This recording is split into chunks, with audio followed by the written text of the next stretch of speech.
Hello and welcome to the Practical Leadership Podcast, where I interview great leaders and try to extract their wisdom and their experience for you to learn from and hopefully avoid making their mistakes. If you want to upgrade your leadership skills in 25 minutes, check out practical-leadership.academy.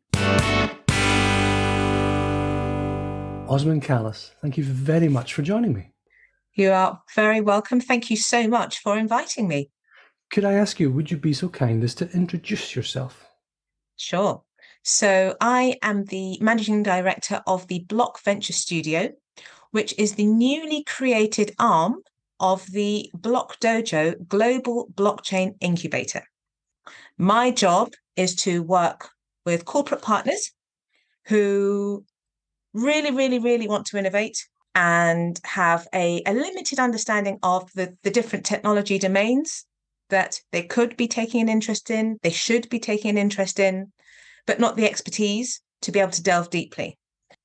And we help corporates who want to innovate to look at how they can leverage the capabilities of blockchain in their innovation efforts. So the best way to see the Venture Studio is almost like an outsourced innovation arm. I'd love to know, how did you get there? Because you went from a regular job at Credit Suisse into starting two businesses in fintech and then on to cryptocurrency trading.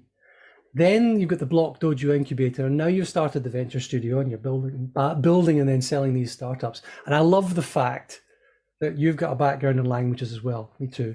Linguistics degree from SOAS, right? They don't give them out for free, right? So you built this career with technology as a function, and evidently you're a strong tech leader. So I'd love to hear your take on, well, your story, but how you got there. But then also, is there something different about managing entrepreneurs? Because you have to do that through the incubator, and technologists. So what's that? So my bridge into the blockchain space was when I was, as you mentioned, the two companies that I set up, working independently, essentially, once I left the financial services industry. One of the activities that I was doing was financial analysis for high net worth clients. One of them simply asked me one day, hey, what's this Bitcoin thing? And should I be getting involved? And I was stumped. So that kicked off a whole raft of research activities. I fell down a rabbit hole and I've never resurfaced. Yeah, once I recognized the uniqueness and the opportunity in terms of being able to develop products and services which use that. Next thing for me was to incorporate that into what I'd already committed to, which was the fintech initiatives. But then some as life does, it's everyone's got a plan until you get punched in the face, right? And so it's a horrible phrase, but so true. And the things that I was working on, unfortunately, couldn't continue for various reasons. So I ended up being headhunted by a research and development organization. Oh, and by that time, having gone from, I started my career as a software analyst, programmer, developer, I'd actually successively become more and more client-facing and more commercially sort of focused, to the point where the company that I joined was a research and development pioneer in blockchain technology. So in this journey that you've taken then, at what point did you end up having to manage people? I've managed people pretty much from my days in financial services, where I was assistant vice president at Credit Suisse. It was round about kind of lower middle management. Joined there in 2005, so 17 years on and off. So in that journey then, at that moment when suddenly you just realized, I'm responsible for these people's work, not just my own. If I could give you a magic wand, what would you have wished that somebody came to tell you about? What was the advice that you had wished you'd had, or perhaps that you in turn would give to somebody in that position? Great question. That managing people is a skill, and that just because you are really good at your job, you might be an engineer, you might be I don't know, an accountant, you could be a beautician, doesn't matter what the domain is. Just because you're really good and you have a set of skills doesn't necessarily mean that if you are asked to look after other people that have the same skill set, that will automatically translate, and it will be just as good as looking after other people with the same skills as you. You might be better off as somebody who is executing as opposed to somebody who's overseeing, first of all. And secondly, that oversight has a unique skill set that I think is vastly underestimated, possibly globally, definitely in all the domains I've ever interacted with. And that actually far more, I think, focus and investment needs to be made in the whole sort of management piece of an organization. You just hit on one of the reasons that I do what I do. Yeah. Well done. Well, having been badly managed at different points and badly managed other people, and then having had conversations with maybe 2 people in my career who for me are like beacons, it's these kind of conversations that have helped me to essentially see the light in many ways. Yeah, I think I'm getting too religious about it. It's not quite an epiphanical, is that a word? Epiphanical experience, but going through the journey of being appallingly badly managed by people, either where it's active bad management or just passively being ignored. And honestly, I'm not even sure which one I would prefer if I had to. Having that in mind is quite a powerful driver for not doing that to other people. And as you said, badly managing people. Oh yeah, been there. I talk about leaving a trail of destruction behind me. All these poor victims of my early management experiments. It's like, I'm so sorry. You think about them. I'm so sorry what I did to you. Oh my gosh. Yeah, right. My God. I had my first, I was thinking about the other day, actually. I remember my first meeting. My first meeting as a manager. I had this agenda that was like 18 pages long. And we got to lunchtime, and one of my colleagues, the guy who was working for me, because he's a bit older, he came and said, "You've got to stop. You're killing us. You're killing." So we just abandoned it there and then. Good idea.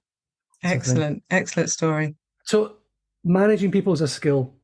I think it's possibly one of the biggest, as you said, is the biggest mistakes I see when I go around and I talk to different people in different companies, and you see, oh, but we promoted the best engineer, we promoted the number one salesperson, we promoted the number one person in this task, and what you end up having is you've lost the number one performer because they're now your manager, they're not performing. Yeah.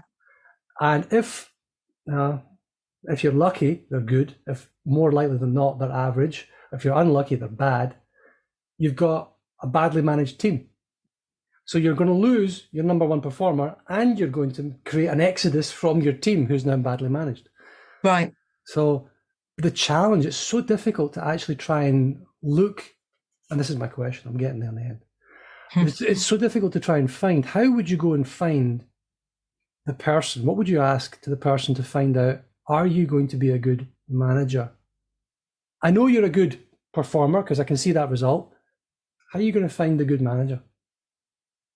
So are you asking how I would get a person to self-assess their management capability? Is that what you're asking me? Well, you have to promote them. Right. It's your responsibility. You've got a team of however many people. One of them is going to be the new manager of that team. How do you pick? What do you... Got it. Okay. So to answer that, I'm going to reference something that really struck me that I came across a long time ago, which was a guy did a bit of research around primates to figure out what the characteristics, the traits are of the alpha of the group. And then off the back of that, a whole series of almost, I guess, urban myths were born about what it means to be an alpha male. He revisited that work sometime later, and I think partly because he felt driven to clarify a few things, that the alpha male was not the person who bullied, that shouted, that cajoled, that forced people to do their bidding, and that basically abused their power and kept everyone sort of, cowering in a state of terror at any time because maybe they were quite unpredictable or whatever. Actually, what marked the individual out as the alpha male was their high empathy and their willingness to mediate disputes between other members of the team. Now, funnily enough, just this morning, I was thinking about, okay, well, what happens when my team grows and I'm going to maybe want to put somebody in a slightly more a position of oversight for various reasons. How am I going to do that? I was literally thinking about that this very morning. And I didn't have an answer. So what your question has actually helped me to answer that. And so it would be along the lines of, how do they get the best out of other people? Or more precisely and specifically, what opportunities have I seen or have they taken to demonstrate empathy? How have they smoothed any disputes? Not just that, do they have a bit of skin in the game? Do they take initiative, or do they wait for things to come to them? Because when you're problem solving, they do start to kind of take a little bit of accountability. So that's the second thing. Then the third thing that I am looking at is how they manage failure, how they take responsibility for things that go wrong, and also what they do when things go well. And this is as much about me and my own management style, actively taking responsibility for failure and then looking for opportunities, hard as it is, to actually share the credit. So the credit is never actually yours, but the failure is always all yours. So you're looking for someone who can get the best out of other people, someone who can demonstrate accountability, empathy, and understand that it's all their fault and the success is never their fault. There you go. That's it. That's how you go about selecting the right person to promote as a manager. Was there, in your career so far, was a particular event or a mistake, yours or somebody else's, that you learned a lot from? Yes. Personality types.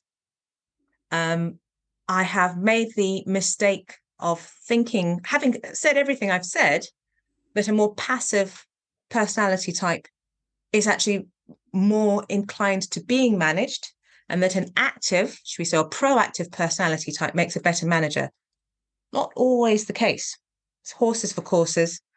In terms of my own, the thing, I guess, that was a pivotal catalyzing experience for me was by being managed by somebody who I think had a much more kind of laid back style than I personally am used to, or I'm comfortable with. A lot less expressive than I'm comfortable with.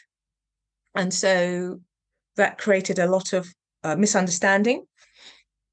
The respect was difficult to earn on both sides because I often overstepped boundaries, but then also felt that I was being managed in a vacuum of leadership at different times. So I responded in a way that I don't think was particularly effective. So this is me basically being managed.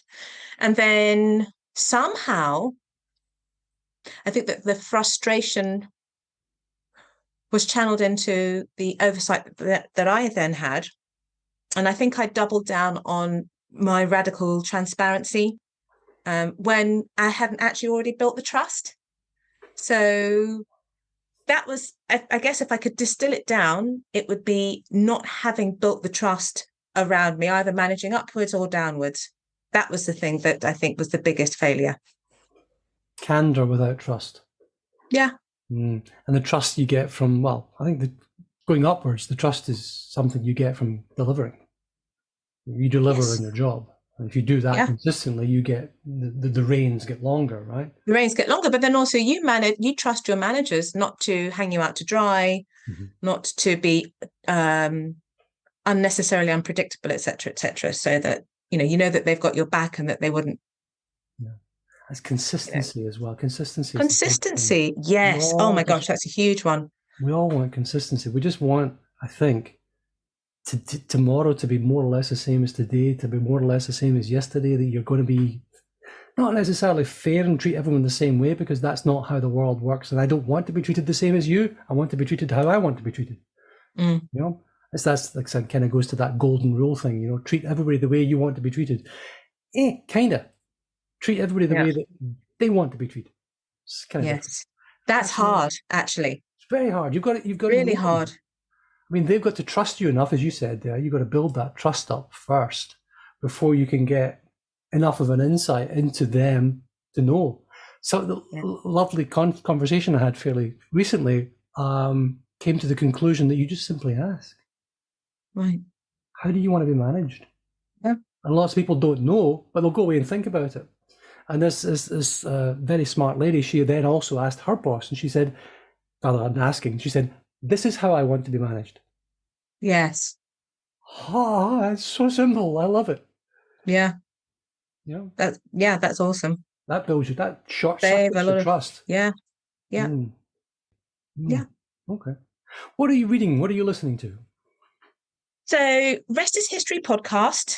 I love that one. That's yeah, it's very brilliant. good. Yeah. In Our Time, really like that one. Melvin Bragg. Yeah, a bit of Melvin Bragg. Then Earth Ancient, which is a really eclectic series of people who have very unusual ideas about our origins, about the nature of reality and all this sort of stuff. I love science fiction. Don't get to read anywhere near enough as I want, and that's one of my things that I'm working on to get my reading back on track. For the first time in an undisclosed number of years, it's actually quite shocking to me. So I'm actually too much in shock to even admit it to myself how long it's been since I actually read a book cover to cover, that is. When we were on holiday, read 2 books, and it was amazing. So I am very keen to continue that trend now that I've rediscovered, and get back into all of the science fiction, all the stuff that I've missed over the last sort of 5 or 6 years. What would you like to thank young Osmin for doing right? Oh gosh, I'm always thinking about what I've done wrong. Got a question to ask, or to answer. Sorry. What did I do right that I'm thankful for? I would say, to begin with, somehow staying aligned with my interest in all things scientific and technological, and choosing a career that's consistent with that natural interest and curiosity of mine. I'd like to thank my younger self for all of the hard work that I put in at the points when it really mattered, actually. And being willing to go the extra mile. Wasn't always the case. But there was a point where I think I had a little bit of a bit of an epiphany. And I'd also found something that I could really get my teeth into, and that I dived in. I mean, it wasn't that long ago, so I'm not sure I'd call myself the younger self for deciding to segue into blockchain. I would definitely thank myself for that, actually. I remember distinctly having a conversation with my husband. I stood in our kitchen when we were living in the southwest of England, and I said I want to get into blockchain, and I knew which company I wanted to work for. It was the one I was talking about at the top of this piece. And I think, thanking myself for that. And lastly, as we wrap up, how can people find you? I'm on LinkedIn. Just search for Osmin Callis. You could also search for the same name on Twitter. Our company website is www.blockventures, with an S at the end, .studio. And I'll put these links in the notes to this as well. That'll be great. So people Lovely. can find Osmin. And all that remains for me to do is to say, Osmin Callis, thank you very much. Thank you very much, Paul. It's been a real pleasure talking to you today. That's a wrap. Thank you for joining me today. Your homework: subscribe and share this with a friend or colleague. Please leave your 5-star review and any comments you have, because that really helps me to improve every day, and it helps people to discover me online. If you want to upgrade your leadership skills in 25 minutes, you should check out practical-leadership.academy.